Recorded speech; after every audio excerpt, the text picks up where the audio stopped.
예, 아멘. 감사합니다. 예, 우리 성도 간에 서로 문안 인사 나누도록 하겠습니다. 한 주간 평안하셨습니까? 하고 우리 서로 인사 나누겠습니다. 한 주간 평안하셨습니까? 영상으로 또 예배하고 있는 우리 하늘 가족 향해서 손들어 우리 축복하며 인사 나누겠습니다. 네, 이사야서 강해 함께 나누고 있는데요. 세 번째 시간입니다. 너를 의의 성읍, 신실한 성읍이라고 부르겠다라는 제목의 말씀 가지고 이사야 1장 21절부터 31절까지 말씀으로 하나님 말씀 증거하도록 하겠습니다.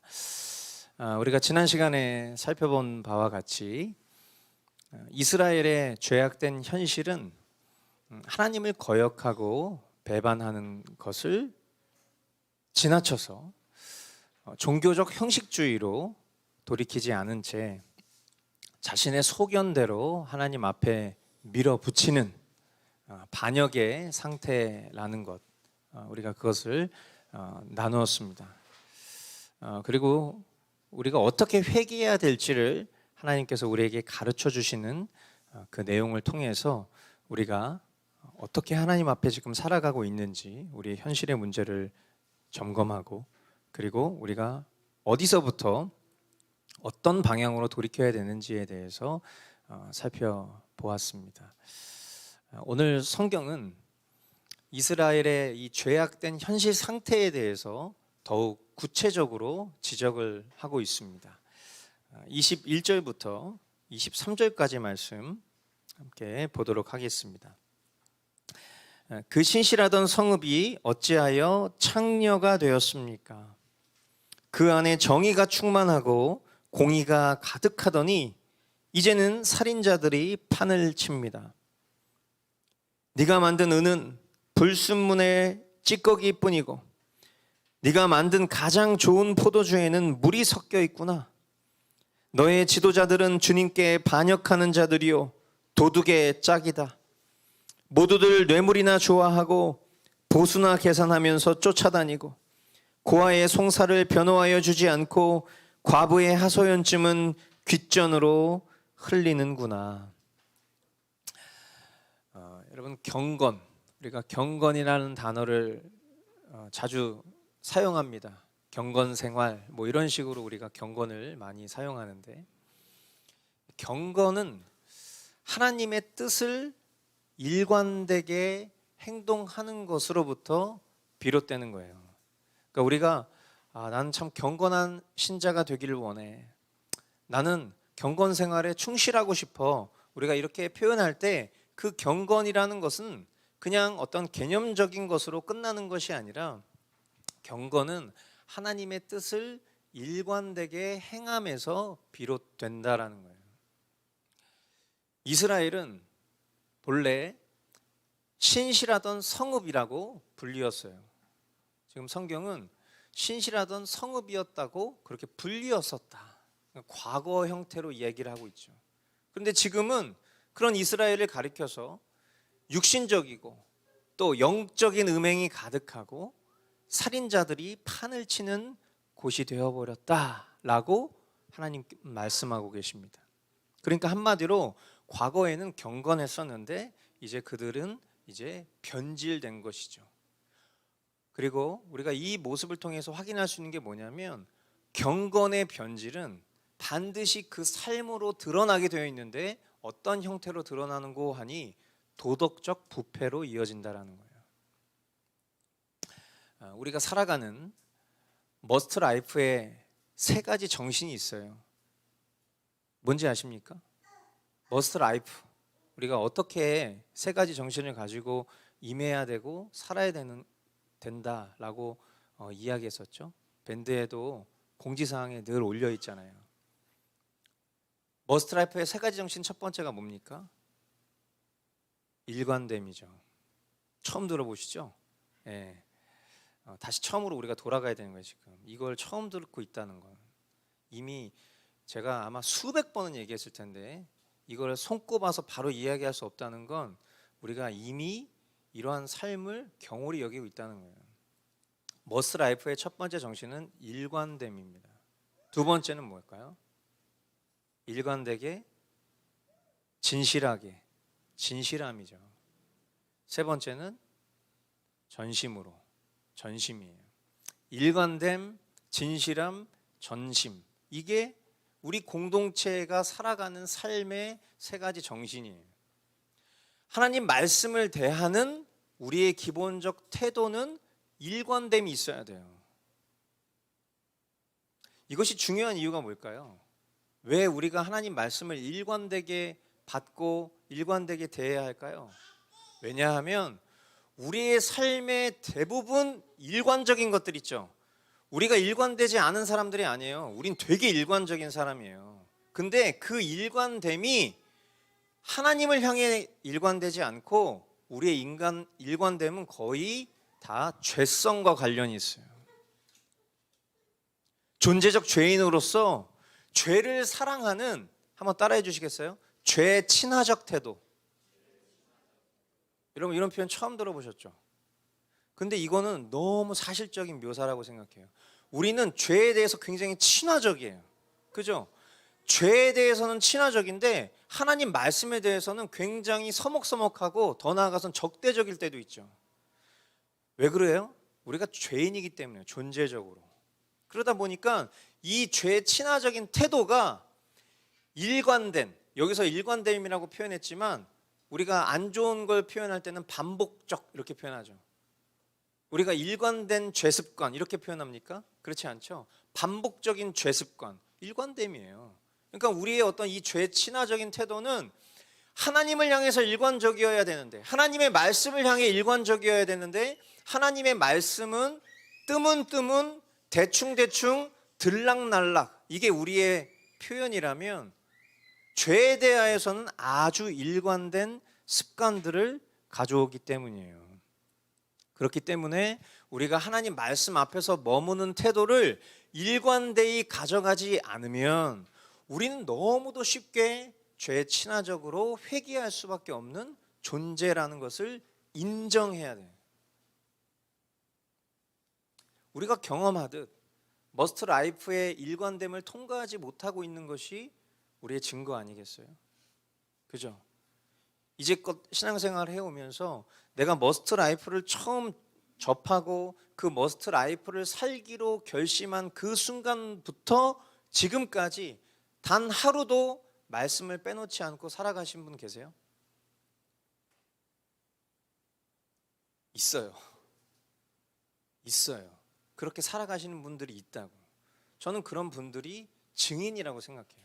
우리 공동체의 복음의 증인이라고 생각하는 거예요.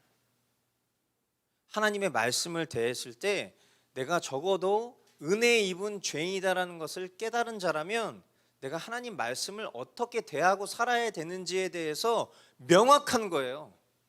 그런데 그 명확한 삶을 보여주는 사람만 하나님 백성이 아니잖아요. 뜨문뜨문, 들락날락, 대충대충 하나님 말씀 앞에 선 형편없는 우리도 하나님 자녀란 말이에요. 그럼 우리는 뭘 보고 살아야 되겠어요? 그냥 저렇게 저 정도는 그냥 하루 이틀, 뭐 때로는 일주일, 나 지금 되게 중요한 상황이라서 내가 지금 말씀 볼 만한 그런 여유가 없는 상황이기 때문에 난 지금 말씀 볼 수가 없어. 하나님 다 이해하시겠지? 뭐 어쩔 수 없지. 이런 방향으로 여러분 사시겠습니까? 아니면 정말 하나님 앞에 신실하게 말씀의 자리를 지키고 일관되게 나아가는 그 증인을 따라가시겠어요? 답은 너무나 자명한데 중요한 것은 이것이 우리에게 실제가 되지 않는다는 거죠. 그럼 누구 책임이에요? 하나님 책임이에요? 아니, 내 책임. 하나님 보시기에 우리가 신실했던 성읍이 아니라 지금도 신실한 성읍이어야 할 텐데 참 이 부분이 우리가 통과하지 못하는 1단계 영역에 머물러 있다는 생각에 안타까움에 잠이 오지 않을 때가 있어요. 정말 우리 공동체가 하나님 말씀 앞에 정말 일관된 공동체가 되길 원합니다. 아멘.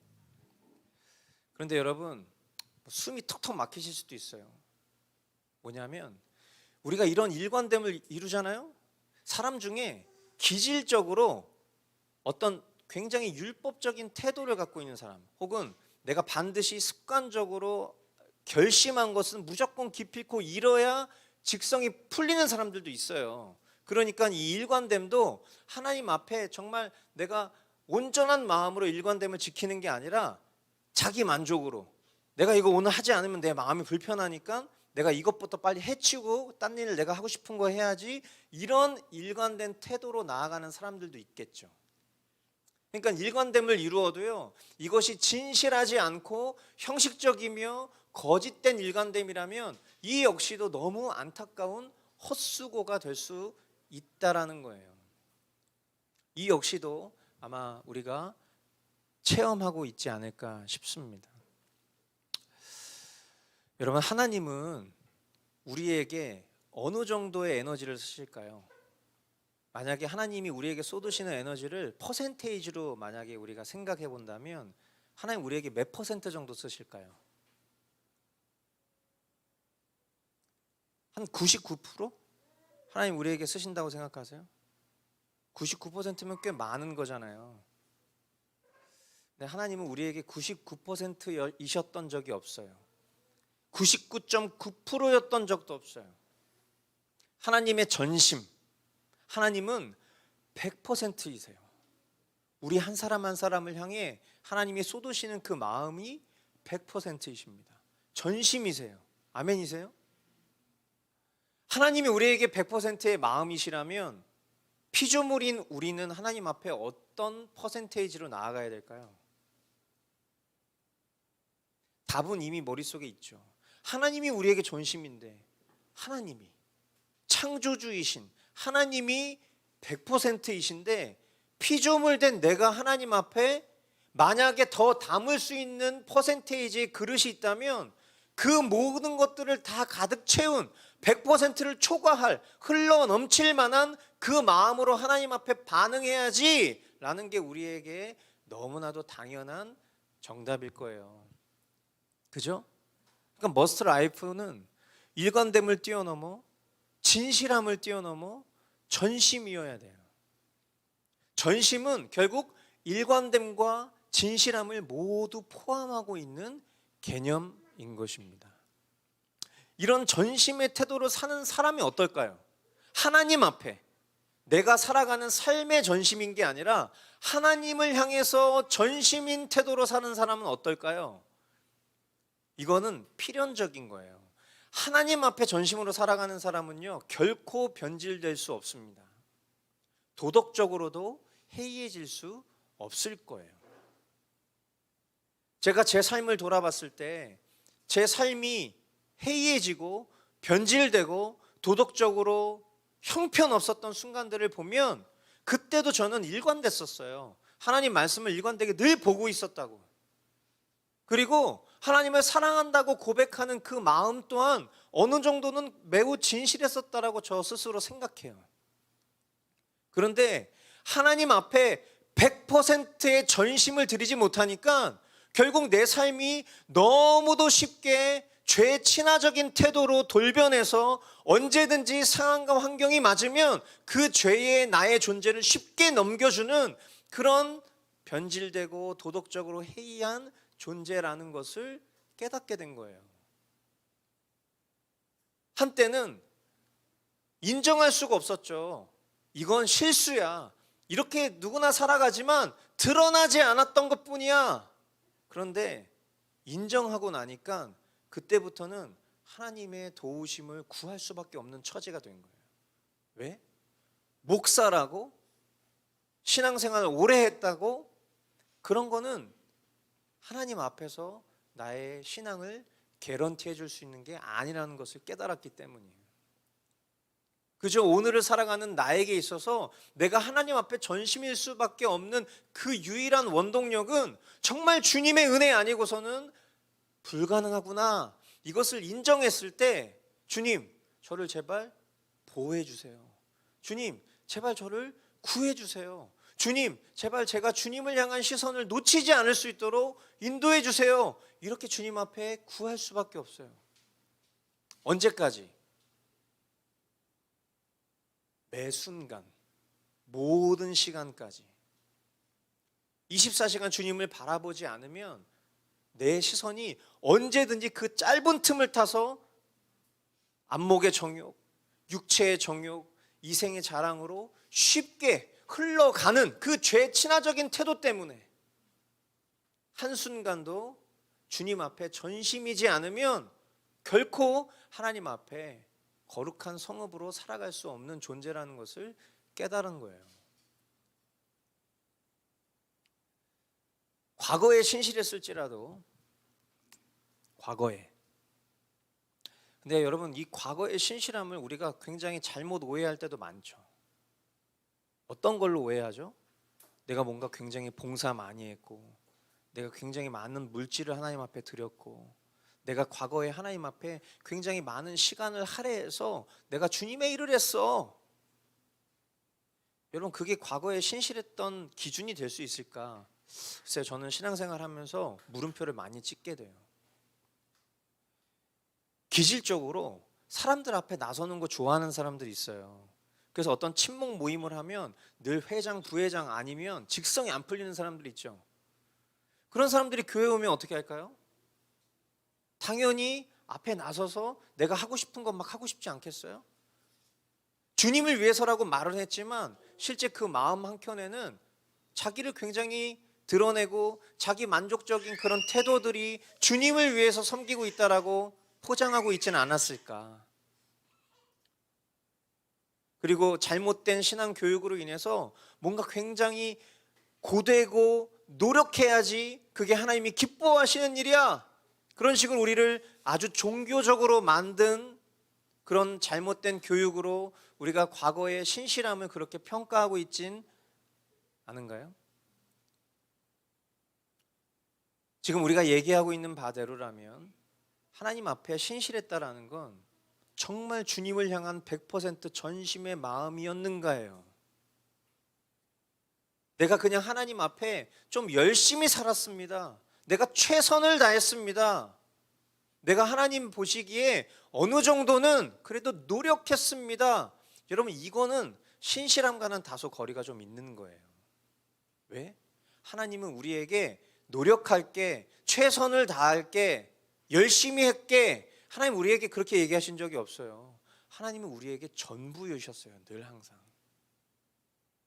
그럼 신실함이 100% 전심이라면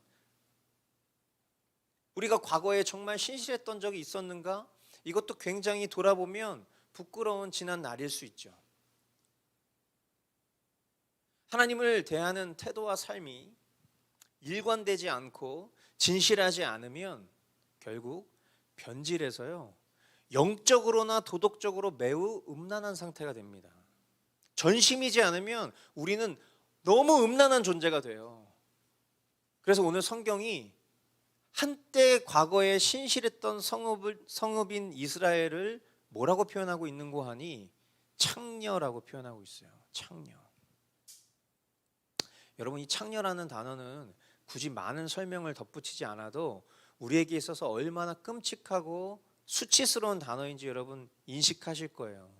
우리가 어렸을 때 친구랑 싸우다가 도저히 안 돼서 내가 끝자락에 몰리면 그때 하는 욕들이 이런 거잖아요.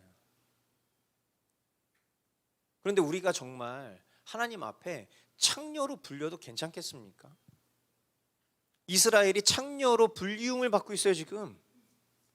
그러면 만약에 우리가 하나님 앞에 지금 창녀라고 불리움을 받고 그렇게 창녀로 인정되고 있다면 여러분, 그래도 괜찮으시겠어요? 정말 괜찮습니까? 우리가 창녀로 사는 게? 안 괜찮잖아요. 누가 만약에 우리한테 창녀라고 부르면, 창남이라고 부르면 여러분, 거기서 가만히 있을 사람이 누가 있겠냐고. 당연히 발끈하고 내가 그렇지 않은 나의 순결함을 증명하기 위해서 거친 말도 쓰고 무력도 쓰고 우리 그렇게 항변하려고 하지 않겠냐고요. 오늘 우리가 이 설교 말씀을 통해서 주님이 우리를 다루시려고 하는 부분이 저는 이 부분이라고 생각해요. 이 지점이라고. 지금 현재 주님이 이스라엘을 창녀라고 부르셨어요. 그리고 이 말씀을 듣는 저와 여러분이 정말 하나님 앞에 신실한 성읍인지 아니면 창녀인지, 내가 그 소리를 들어도 지금 정말 괜찮은 존재인가, 그 인식 속에 이어지는 말씀을 보겠습니다. 24절로 27절 보면, 그러므로 주 곧 만군의 주 이스라엘의 전능하신 분께서 말씀하신다. 내가 나의 대적들에게 나의 분노를 쏟겠다. 내가 나의 원수들에게 보복하여 하늘 풀겠다. 이제 다시 내가 너를 때려서라도 잿물로 찌꺼기를 깨끗이 씻어내듯 너를 씻고 너에게서 모든 불순물을 없애겠다. 옛날처럼 내가 사사들을 너에게 다시 세우고 처음에 한 것처럼 슬기로운 지도자들을 너에게 보내주겠다. 그런 다음에야 너를 의의 성읍, 신실한 성읍이라고 부르겠다. 시온은 정의로 구속함을 받고 회개한 백성은 공의로 구속함을 받을 것이다. 아멘. 지금 이 얘기를 하나님이 하시지만 이 얘기의 대언자는 누구예요? 이사야예요. 그죠? 자, 여러분 생각해 보세요. 지금 이사야가 했었던 말들을 보면, 만약에 이 이사야의 얘기가 듣기 싫잖아요? 그러면 졸립던지 아니면 뭔가 딴짓하던지 아니면 돌을 들어서 저 선지자를 쳐 죽이던지 그렇게 해야 직성이 풀리는 게 죄인의 습성이에요. 그죠? 그 말은 무슨 말입니까? 이사야는 미움과 핍박과 죽음의 위협 앞에서도 지금 이 하나님이 그 이사야의 입에 던져 놓으신 그 말을 전할 수밖에 없는 거예요. 그죠? 참된 선지자는 자신의 생각과 하나님의 뜻을 구별할 줄 알아야 돼. 이사야는 타락한 이스라엘을 향해서 하나님의 심판과 회복을 전하고 있어요. 회복을 얘기하는 거. 여러분, 사람들이 듣기에 좋은 말이 뭐예요? 회복이에요. 회복. 회복이라는 말 얼마나 좋아요. 힐링. 너무 좋잖아요. 하나님이 여러분을 잘 되게 하실 것입니다. 하나님이 여러분을 복되게 하실 것입니다. 하나님이 여러분들을 형통하게 하실 것입니다. 하나님이 여러분의 상처 입은 그 심정을 깨끗게 치유하실 거예요. 얼마나 듣기 좋아요. 그런데 이 사람들이 듣기에 좋은 말, 회복만 늘어놓는 것이 아니라 하나님께서 주신 말, 심판과 회복을 그대로 전하고 있어요. 여러분, 심판과 회복이 얼마나 어울리지 않는 표현이에요. 서로 극단적인 위치에 놓인 단어잖아요. 그죠? 멀리 있다고, 심판과 회복이라는 단어의 위치가. 그런데 이 심판과 회복이라는 단어를 하나님은 또 이렇게 표현하세요. 공의와 사랑. 이 심판과 회복이라는 멀리 있는 것처럼 여겨지는 단어인데 그게 하나님의 속성 그 자체예요. 공의와 사랑이에요. 하나님께서는 친히 이스라엘을 때려서라도 그들을 씻어 정결케 하시겠다라는 약속을 하십니다. 그리고 다시금 그들을 본래의 상태인 신실한 성읍, 의의 성읍으로 불릴 수 있도록 인도해 주시겠다라고 선언하세요. 우리가 오늘 은혜 입은 죄인 찬양을 불렀는데 그 은혜 입은 죄인 찬양의 가사를 주님이 처음 주셨을 때 그것을 제가 형상화한 이미지를 만들었어요. 그래서 표지 자켓을 보시면 이 그림이 나오죠. 원래 이제 그 음원 사이트에서 보시면 이게 모노톤으로 바뀌어 있고 원래 처음 오리지널 이미지로 만들었던 게 이 이미지예요. 많은 분들이 저게 저라고 생각하시는데 전 아니고 그냥 이미지 사이트에 어떤 한 청년이 있었는데 그 청년을 이제 이렇게 만든 거예요. 바꿔서. 그랬더니 저걸 보시면서 저거 저 아니냐고. 그래서 제가 뭐라고 그랬게요? 너야 너. 우리죠 우리. 근데 처음 원래 이미지를 만들 때 저렇게 만들었어요. 근데 저 이미지가 뭘 상징하는 것 같으세요? 지금 뭔가 변화가 되고 있어요. 원래 존재로부터 지금 바뀌고 있는 거예요. 원래 빨간색이었을까요? 아니면 원래 검은색이었을까요? 네? 원래 무슨 색이었을까? 원래 우리 어때요? 우리 뻘개요, 검해요? 우리 속이 어때요? 우리 존재가 우리 시커먼 죄인 아니에요 지금, 그죠? 그런데 지금 저 붉은색이 뭘 상징할까요? 그리스도의 보혈을 상징하는 거예요. 즉 그리스도의 그 의의 옷이 입혀지고 있는 그 죄인된 상태를 이 이미지로 형상화한 거죠. 내가 얼마나 죄인인지. 그런데 이런 나를 위해서 주님이 흘리신 그 보혈로 어떻게 나를 씻기셨는지에 대한 것이었죠. 오늘 주님이 이스라엘에게, 그리고 이 말씀을 듣고 있는 저와 여러분들에게 뭐라고 말씀하시고 있는 거 하니, 내가 너를 때려서라도 잿물로 찌꺼기를 깨끗이 씻어내듯 씻어주겠다. 아멘. 우리의 모든 불순물을 없애주시겠다라고 다시 한번 약속해 주십니다. 이것을 통해서 우리가 깨달을 수 있는 게 뭐예요? 하나님이 심판자이시라는 거예요. 하나님이 심판하시는 분이에요, 여러분. 우리가 하나님이 심판자라는 것을 두려워할 줄 알아야 돼요. 그러나 우리가 두려움의 그 종살이의 영을 받은 것이 아니라 우리는 하나님을 두려워하는 것을 뛰어넘어 경외하는 자로 살 수 있는 그 이유가 뭡니까? 하나님 우리를 구원하시는 분이기 때문이기도 해요. 하나님은 심판자이자 구원자세요. 그것을 우리에게 이 말씀을 통해 가르쳐 주시고 계신 거예요. 즉 모든 것이 하나님 주도적인 것입니다. 아멘. 하나님이 심판하시는 것도, 하나님이 그 심판 중에 건져낼 구원을 할 백성을 선택하시는 것도 모든 것이 하나님 주도적이라는 거예요. 이러한 은혜가 저와 여러분에게 임하기를 축복합니다. 그리고 씻겨진 존재에게 지속적이며 참된 회복의 방법 또한 하나님이 가르쳐 주시는데, 그것이 뭐냐면 사사들을 다시 세우고 슬기로운 지도자를 보내주시는 거라는 거예요. 여러분, 우리가 이런 말씀을 들으면 이제 어떤 직관적인 해석을 통해서 그러면 하나님이 나에게 아주 좋은 목사님을 소개시켜 주시겠구나, 우리 이렇게 생각하죠. 구약적 사고방식이라면 그럴 수 있어요. 그런데 오늘 살아가는 저와 여러분에게 참된 사사, 참된 지도자는 누굴까요?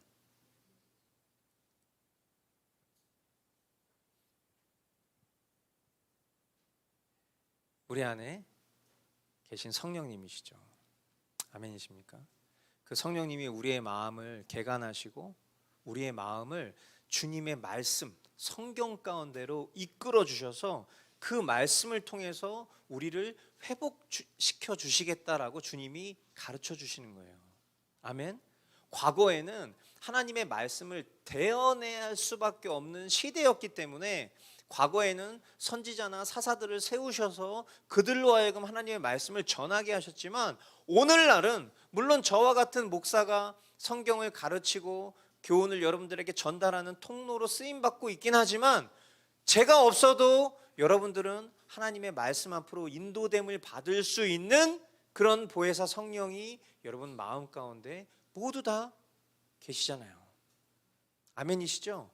그 성령님이 우리의 마음을 감동하셔서 행하시는 그 회복의 과정이 뭐냐? 그게 바로 하나님의 말씀 앞으로 우리를 인도해 주신다는 거예요.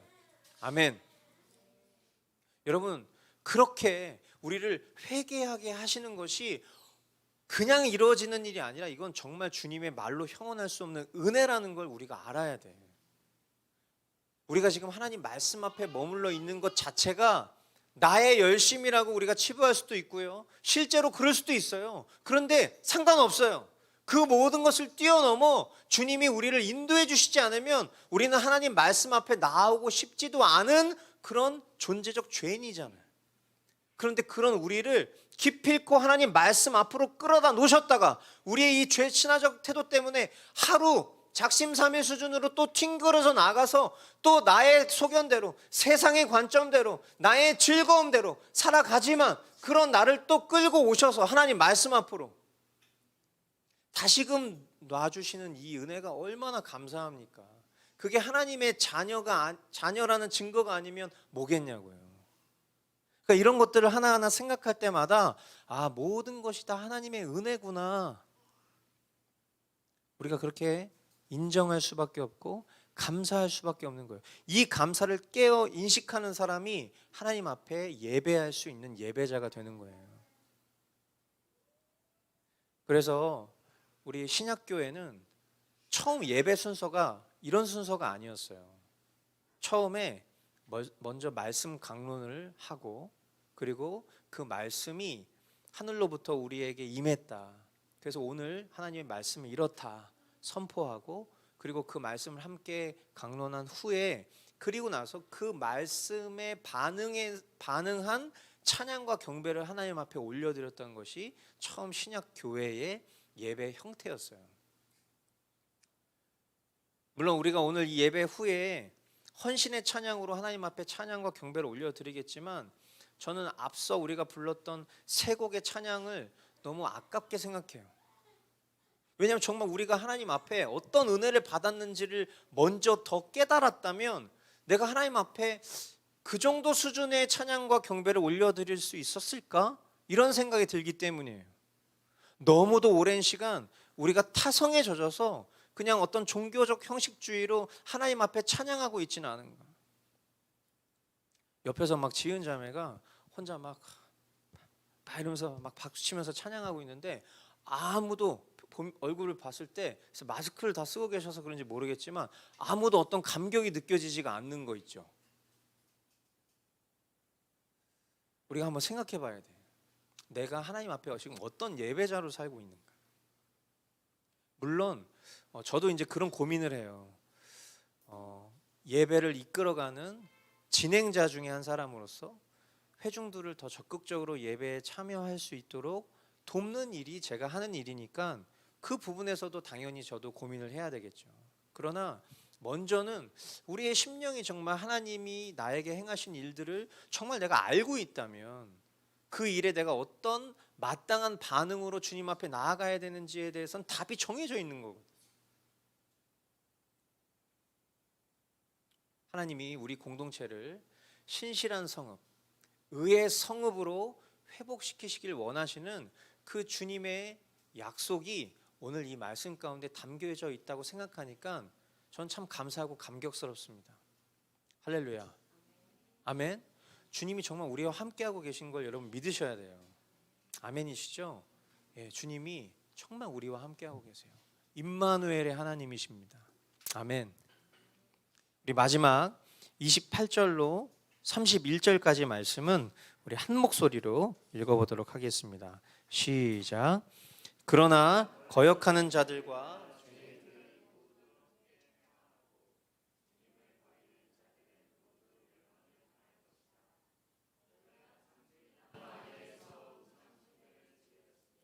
수치를 당할 것이며 너희가 동산에서 이방신들을 즐겨 섬겼으므로 창피를 당할 것이다. 기어이 너희는 잎이 시든 상수리 나무처럼 될 것이며 물이 없는 동산과 같이 메마를 것이다. 강한 자가 산모라기와 같이 되고 그가 한 일은 불티와 같이 될 것이다. 이 둘이 함께 불타도 꺼줄 사람 하나 없을 것이다. 아멘. 회복의 말씀 뒤에 또다시 주님은 심판을 말씀하십니다. 말씀을 전하는 저도 마지막을 밝게 끝내면 좋아요. 그런데 하나님께서 앞에서 너를 반드시 다시 그 신실한 성읍, 의의 성읍이라고 부르도록 해줄 거야 라고 그렇게 약속해 주시는 것까지 딱 끝내면 참 좋았을 텐데 주님이 또 다시 심판을 말씀하세요. 그리고 그것을 우리가 합독해서 읽었습니다. 이토록 주님이 회개와 회복에 대해서 말씀하고 계심에도 자신의 소견을 버리지 않고 자신의 방법을 버리지 않고 밀어붙이는 이들에게는 심판이 임한다라고 경고하시는 거예요. 제가 계속해서 지난주부터 어떤 표현을 쓰고 있냐면 하나님 앞에 밀어붙인다 이런 표현을 쓰고 있어요. 여러분, 이 밀어붙인다라는 표현을 쓰게 된 데에는 먼저는 저의 태도를 회개하는 중에 발견한 제 고집스러운 것을 이렇게 표현하게 된 거예요. 제가 하나님 앞에 밀어붙이고 있더라고요. 사람이 되게 이기적이잖아요. 자신의 것을 위해서라면요, 수많은 변명과 변론을 만들어서 주장하는 거에 능숙해요. 그리고 아주 합리화를 잘하죠. 저 역시 하나님 앞에 이런 핑계 저런 핑계 늘어놓으면서 밀어붙이며 살고 있어요. 그런 밀어붙이는 행위를 성경은 오늘 또 어떤 단어로 표현하고 있는 거 아니? 우상숭배라고 표현하고 있어요. 밀어붙이는 게 뭐냐? 우상숭배라는 거예요. 여러분, 우상숭배가 뭐죠? 하나님 외의 것을 사랑하고 신뢰하는 것이 우상숭배잖아요. 그죠? 결국 우상숭배의 끝자락에 가보잖아요. 그러면 그 존재가 뭐 돈을 우상으로 또 명예를 우상으로 세상의 어떤 가치와 어떤 즐거움과 쾌락을 우상으로 살아가는 것처럼 보이죠? 그 끝자락으로 쫙 끝까지 가보잖아요. 막다른 길까지. 그럼 결국에는 그 존재가 섬기고 있는 우상이 뭐냐면요, 그게 결국 자기 자신이에요. 자기 자신을 그릇되게 사랑하고 신뢰하는 것, 이게 우상 숭배의 정의예요. 하나님께서 말씀하십니다. 하나님이 말씀하시면 우리 어떻게 해야 돼요? 우리 그대로 순종해야 되는 거예요. 왜요? 그게 가장 복되고 잘 되는 길이기 때문이에요. 왜? 하나님은 완전하시니까. 그런데 하나님을 향한 이 절대적인 신뢰를 망가뜨린 사단의 유혹으로 말미암아 우리는 하나님이 우리에게 말씀하시는 것이 우리의 삶에 들려지는 수많은 오피니언 중에 하나 정도 수준을 우린 생각해요.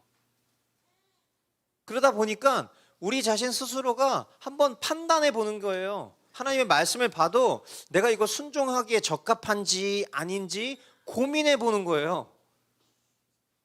그러다가 마음에 안 들면 어떻게 하는 거죠? 내 뜻과 소견이 옳다 여기고 하나님 앞에 밀어붙이는 거예요. 뭐를? 내 생각을. 감히 하나님의 뜻 앞에 내 생각을 밀어붙이는 거. 이게 우상숭배라는 거예요. 변명하고 합리화하고. 그래서 결국 어떻게 되는 거예요?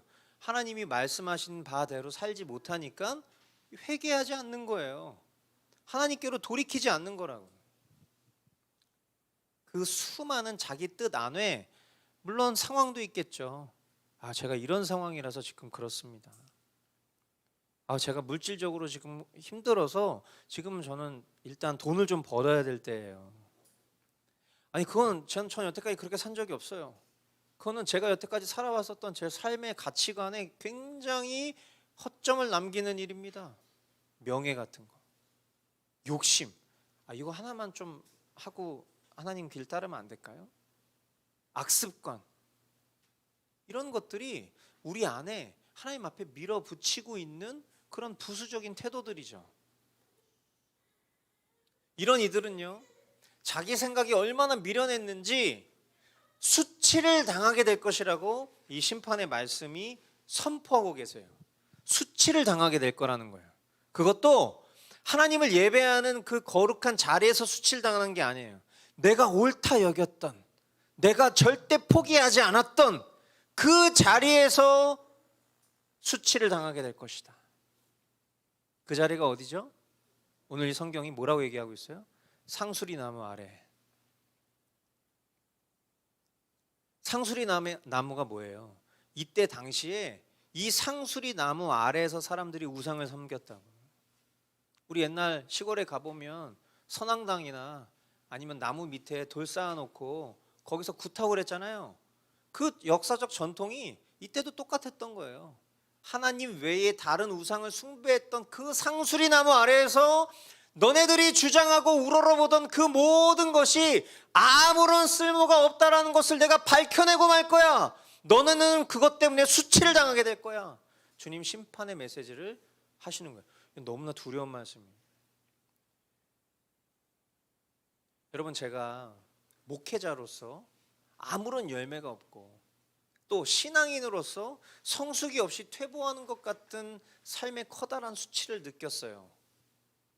제가 지지난주에도 말씀드렸잖아요. 주님이 제게 망했다 이런 마음을 주셨다고. 어떤 특별한 사건이 있었던 것도 아니에요. 그런데 주님이 제게 절망과 수치를 맛보여 주셨어요. 망했다고. 이 절박한 내면의 외침에 한 사람으로서, 한 가정의 가장으로서, 한 교회의 지도자로서 저는 고개를 들 수가 없을 만큼 부끄러운 감정을 느꼈어요. 여러분, 지난주에도 회개의 메시지와 회복의 메시지를 제가 전했습니다. 서두에 말씀드린 대로 참된 선지자는 자기 생각이 아닌 하나님의 말씀 그대로 전해야 된다고 해서 제가 참된 선지자는 아니지만 참된 선지자가 되고 싶어서 담대하게 심판과 회복의 메시지를 여러분에게 그대로 전했어요. 그 메시지를 전하고 나서 제가 무슨 생각 들었는지 아십니까? 지난주에 설교하고 나서 집에 오는 길에 또 집에서 혼자 설교를 몇 번을 돌려보면서 야, 만약에 내가 이 설교를 들었으면 나는 이 교회 안 나가고 싶을 것 같아. 이런 생각이 들었어요. 얼굴에 이건 열정이 아니라 막 분노 같은 거예요. 막 그런 게 보이는 거야. 이 설교를 들으면서 사람들이 너무 기분 나쁘지 않았을까? 오늘 목사님 설교 잘 들었습니다.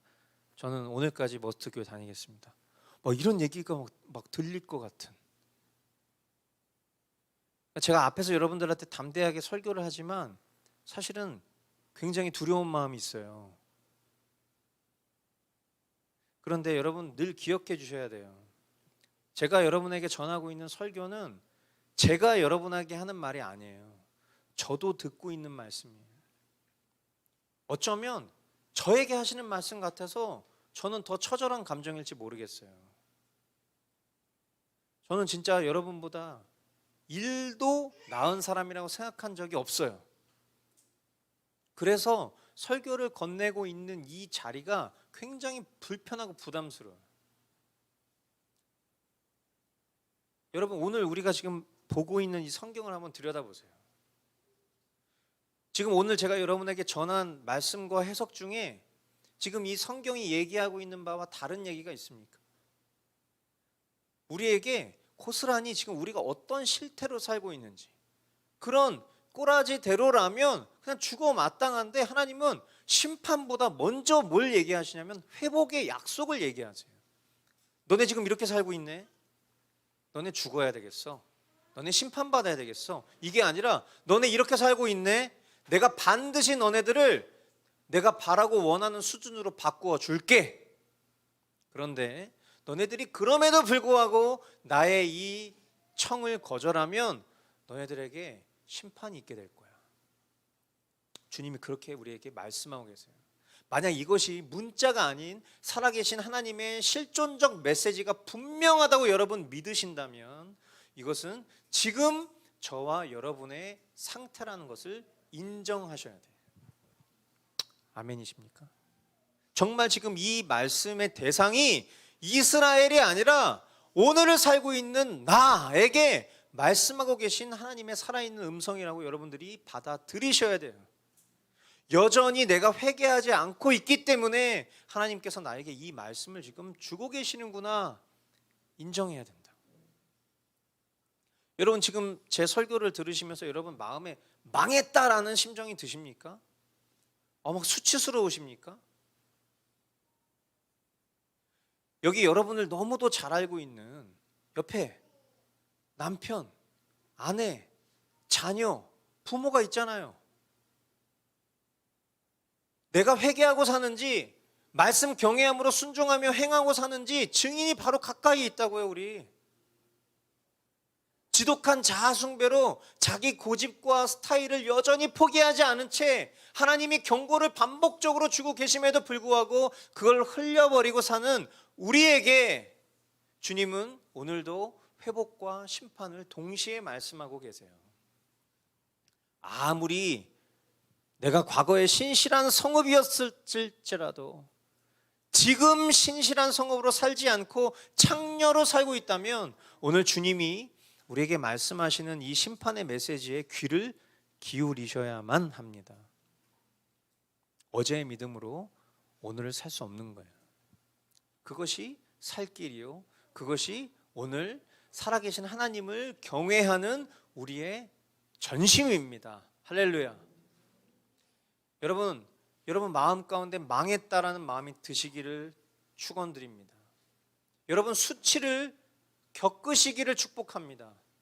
여러분 망한 감정, 수치스러운 감정, 그거는 영속적인 게 아니라 일시적인 것뿐이에요. 그러나 그 망했다, 그 수치스러운 그 감정으로 인하여서 여러분 정말 우리가 하나님께로 돌이킬 수 있는 원동력이 된다면 그것은 결코 심판의 메시지가 아닌 회복의 메시지, 즉 하나님 사랑의 메시지라는 것을 기억하실 수 있게 되길 바라요. 우리는 주님께 신실한 성읍이라고 불리게 될 것입니다. 우리는 주님께 의의 성읍이라고 불리는 놀라운 복을 누리게 될 것입니다. 아멘. 오늘 내가 말씀 앞에 일관되지 못한 그런 죄악된 태도가 있진 않은가? 오늘 내가 하나님 앞에 반역하여 밀어붙이고 있는 것이 무엇인가? 오늘 내가 우상을 숭배하고 있는 상수리 나무가 어디인가? 성령님께서 우리의 내면을 깨닫게 하시는 그 은혜가 있기를 소망합니다. 그리고 그 은혜를 붙잡아 누리는 복이 저와 여러분들에게 있기를 주님의 이름으로 축원드립니다.